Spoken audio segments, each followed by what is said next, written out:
It's sometimes believed that the first time that Middle Eastern dance was seen by the general population in the West was at the Chicago World's Fair. In fact, some people think that the Chicago World's Fair was the first, or in fact the only World's Fair. It's not actually true.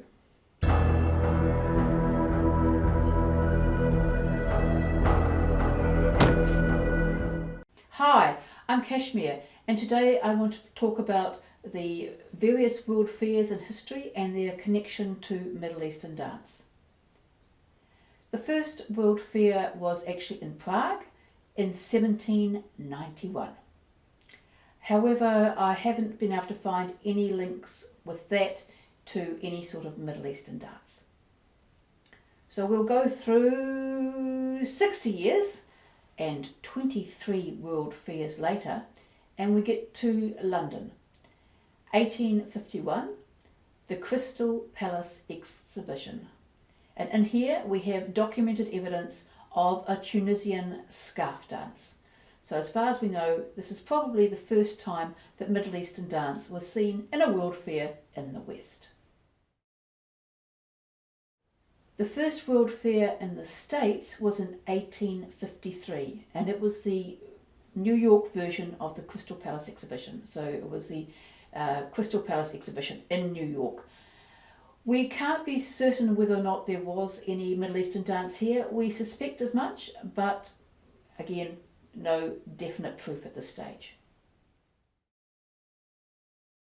In 1867 in Paris, we have the Exhibition Universelle, and here again we definitely have evidence of dancers and musicians from the Middle East. There are prints, there are pictures of them. In 1876 we have the centennial celebrations in Philadelphia. This is 17 years before the Chicago World Fair, and here we have a large variety of Middle Eastern dance documented in the World Fair. So let's have a look what we've got. We've got, and from Tunisia, we have both dancers and musicians. We've got those scarf dancers again. We also have exhibitions from Turkey and Egypt, and this included a coffee house with a dancer. We know this because the dancer got banned. This World Fair actually included 10 million visitors. 10 million. 1876. It's quite an impressive number.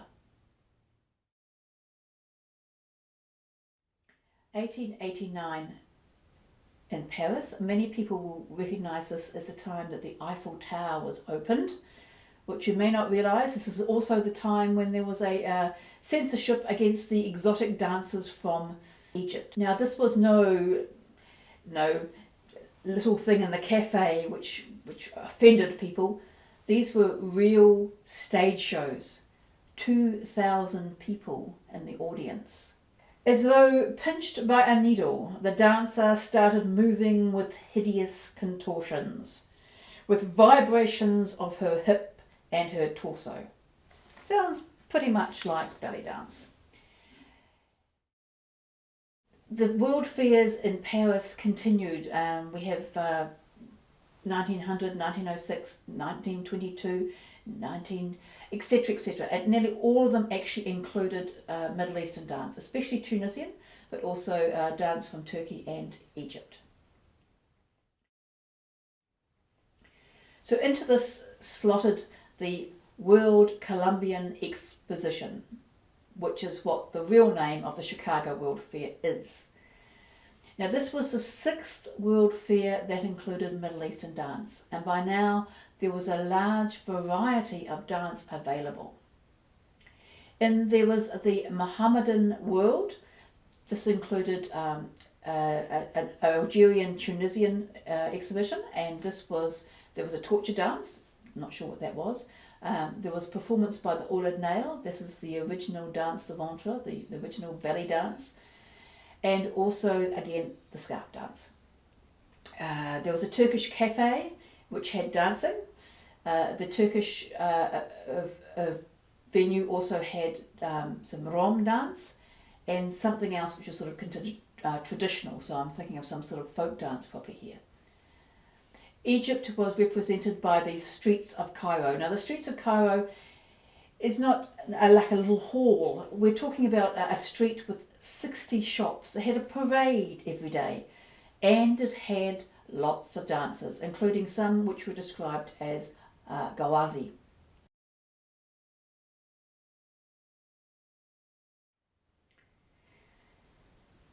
In addition to the Mohammedan world, there was actually two other places where you could see Middle Eastern dance.